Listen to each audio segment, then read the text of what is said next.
Imagine un peu le truc. Tu viens de remporter un concours super difficile. La foule t'applaudit, on te remet un magnifique trophée. Ouais, le grand moment de gloire, quoi. C'est ça. Mais au moment de découvrir la récompense, tu réalises que le prix, en fait, c'est de devoir participer tous les jours, pour le restant de ta vie, à une activité que tu détestes profondément. Ah oui, le cauchemar absolu. La fameuse récompense empoisonnée. Exactement. Et pourtant, c'est le paradoxe qui frappe vraiment des milliers de professionnels brillants chaque année.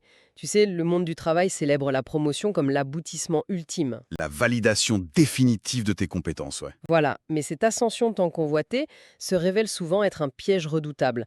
Un piège qui, dans l'ombre des bureaux, va lentement détruire la passion même qui a propulsé ces gens vers le sommet. C'est vrai que l'oxygène se fait rare en altitude. Et surtout, et c'est ça le point clé, les règles de la physique changent. On associe automatiquement le succès à une élévation dans la hiérarchie. Mhm. Mais on oublie souvent de préciser que cette élévation, elle requiert d'abandonner l'essence même de ce qui faisait notre excellence pour adopter des fonctions qui sont radicalement différentes. Et c'est en plein cœur de cette dynamique qu'on va plonger aujourd'hui. On va décortiquer ensemble un document franchement fascinant. Ça s'intitule Promotion et perte de vocation. Guide pour dirigeants et managers. C'est publié par le Centre du bien-être d'Arenton. Un texte d'une richesse exceptionnelle d'ailleurs. Complètement.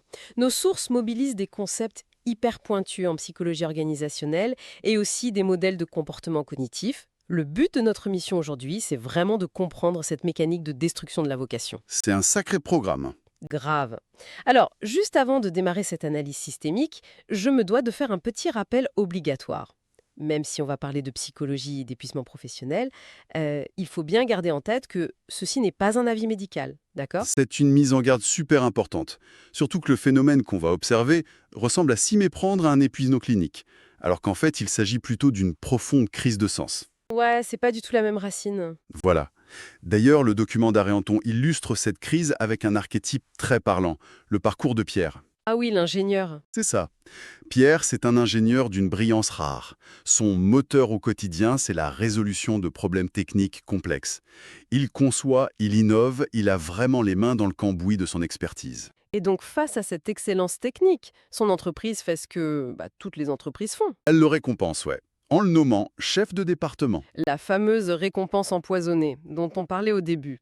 Sur le coup, j'imagine qu'il y a un pic d'enthousiasme, la fierté d'être reconnu. Bien sûr, Mais la réalité du terrain vient très vite percuter cette belle illusion, non? de plein fouet.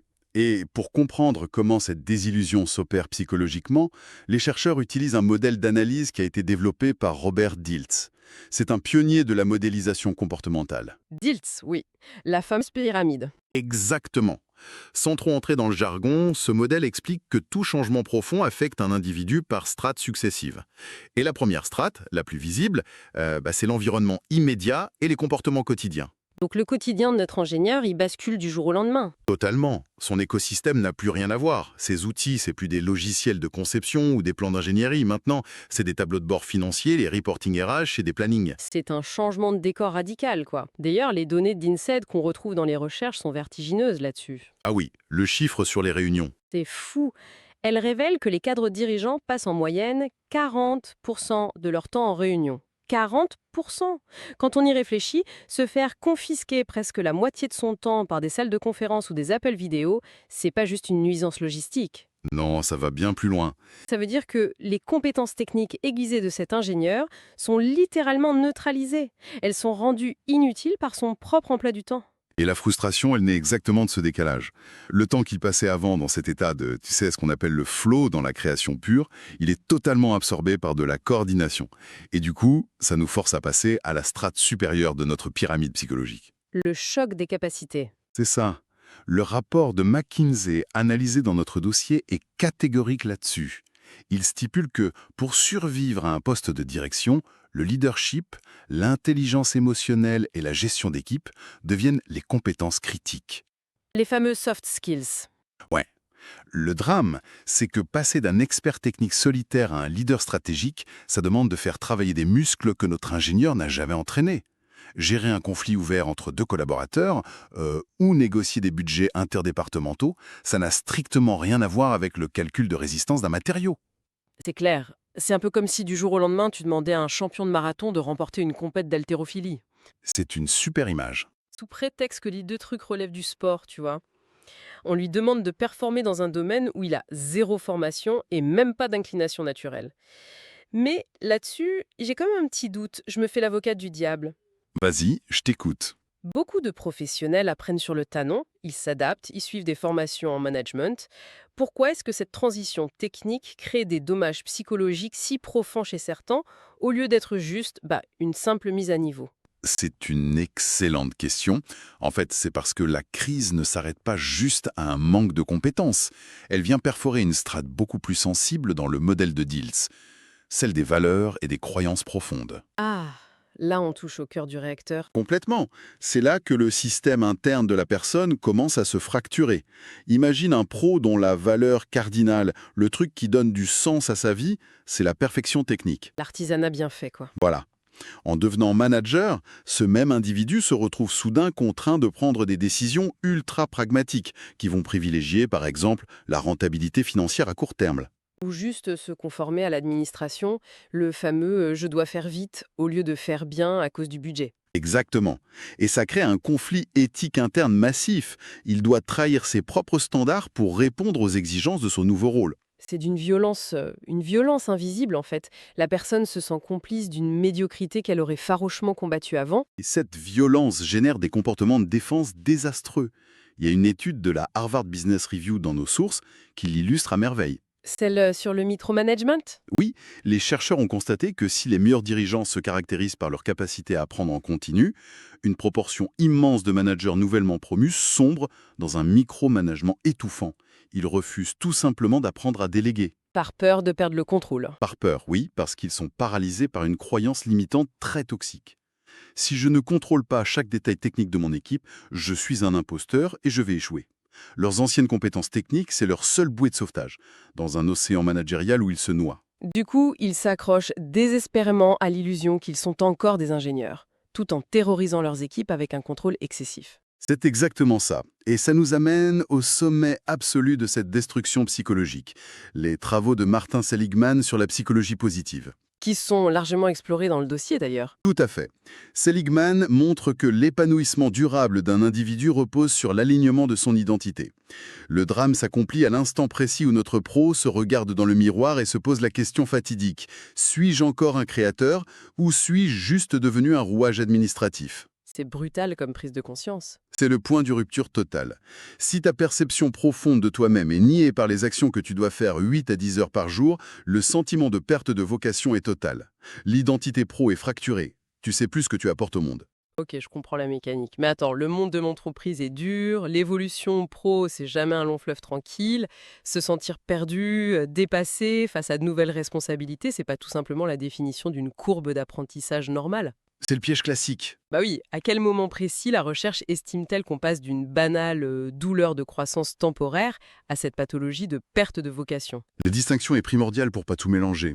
Les chercheurs séparent très nettement la difficulté technique de l'aliénation identitaire. D'accord. La douleur de croissance, c'est l'épuisement passager quand tu dois assimiler une nouvelle grammaire. Tu sais pas encore construire un budget. Tu bégayes lors de ta première présentation au CA. C'est inconfortable, tu stresses, mais l'apprentissage comble ce vide avec le temps. Alors que la perte de vocation, Elle obéit à une mécanique radicalement différente. Elle se produit lorsque le manager maîtrise enfin toutes ses nouvelles compétences, qu'il excelle même dans ses tableaux de bord, mais que l'exécution parfaite de ses tâches laisse un vide béant à l'intérieur. ah ouais. Donc la douleur de croissance fatigue l'individu, mais la perte de vocation l'éteint complètement. C'est terrifiant, non ? C'est effrayant. Tu peux donc devenir un gestionnaire brillant aux yeux de ton boss, recevoir des gros bonus, tout en étant psychologiquement ravagé par le manque d'authenticité de ton quotidien. Parce que la récompense neurologique n'est plus là tout simplement. Avant, l'ingénieur avait une décharge de satisfaction en résolvant un problème. Le manager, lui, doit obtenir cette satisfaction en regardant quelqu'un d'autre le résoudre. Et si le cerveau refuse de s'adapter à ça, tu es condamné à mimer un enthousiasme que tu ne ressens plus. Mais du coup, ça m'amène à une vraie interrogation. Dis-moi. Si ce piège cognitif est si bien documenté par des institutions comme Harvard ou l'INSEAD, pourquoi un nombre incalculable de talents continue de foncer dans ce mur tête baissée?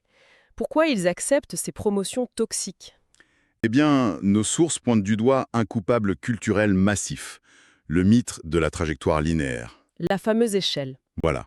Tout notre système éducatif et corporatif est bâti sur l'idée que la réussite, c'est une ligne droite verticale. Il faut grimper, toujours plus haut. La structure des entreprises glorifie le passage au management comme l'unique preuve de valeur d'un employé. L'ascenseur pro à sens unique, quoi. Si tu montes pas, tu stagnes. Et stagner, c'est vu comme une tare. Refuser une direction, c'est presque une insulte à la boîte, un manque d'ambition.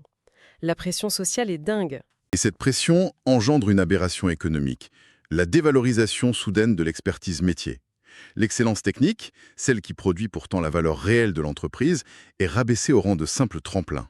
Un rite de passage avant de faire des trucs sérieux, c'est-à-dire diriger les gens. Exactement.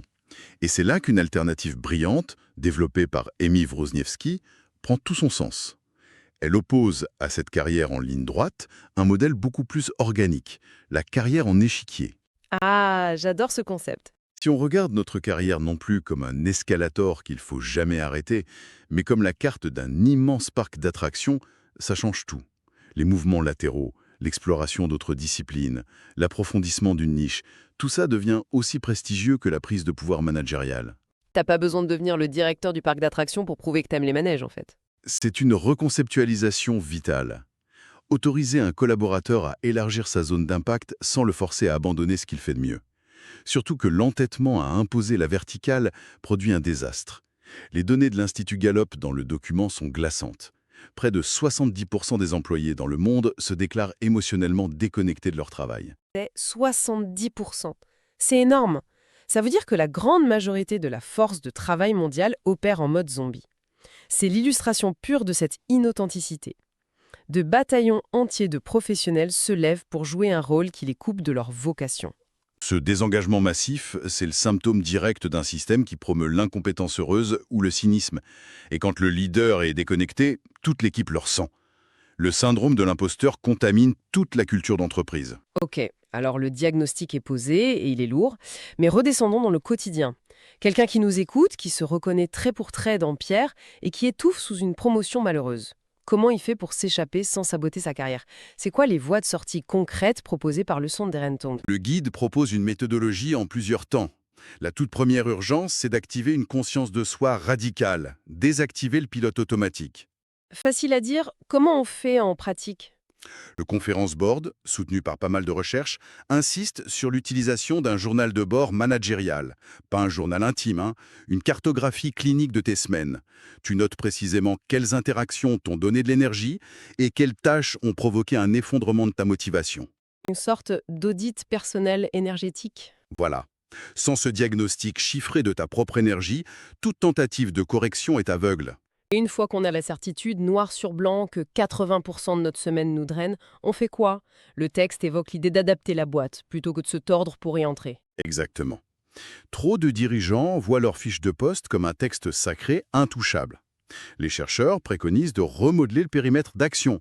Ça passe souvent par l'intrapreneuriat. C'est-à-dire utiliser son pouvoir pour incuber de nouveaux projets innovants en interne, plutôt que juste administrer. C'est ça.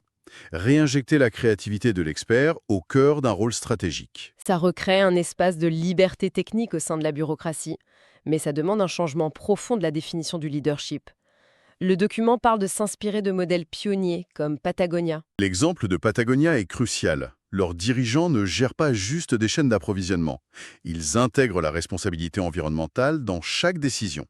Ça transforme l'aridité administrative en mission qui a du sens.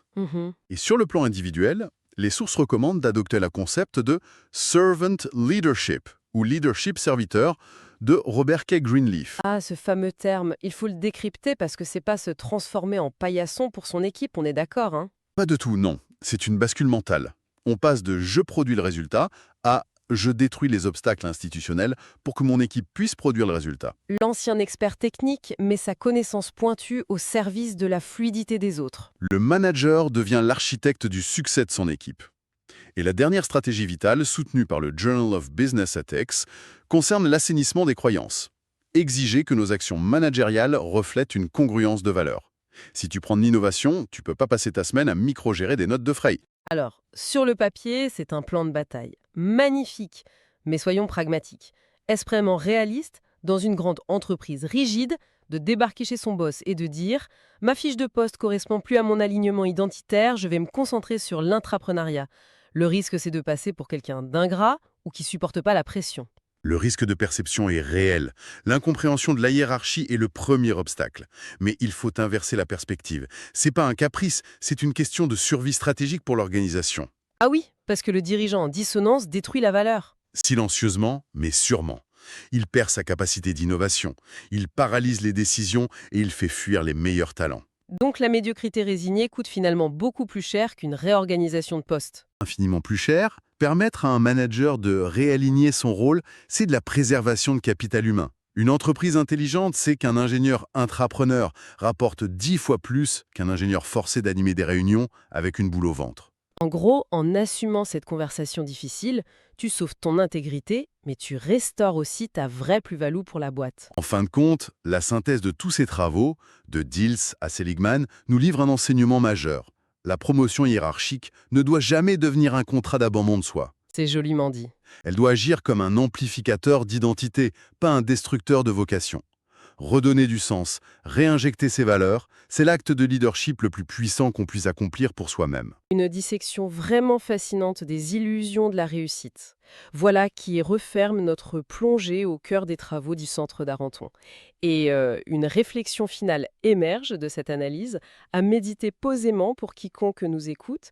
Si demain, par un tour de magie, on faisait disparaître le titre ronflant sur la carte de visite, le prestige social, le salaire, quelle est l'essence pure, la flamme de cette vocation qui survivrait? C'est la vraie question. Et surtout, est-ce que le prochain mouvement envisagé sur l'échiquier d'une carrière rapproche de cette essence fondamentale, ou est-ce qu'il ne fait que l'enterrer encore un peu plus sous une montagne de réunions? Il est crucial de maintenir une vigilance critique sur sa trajectoire et de ne jamais laisser une simple échelle dicter la direction d'une passion. À très bientôt pour une nouvelle analyse.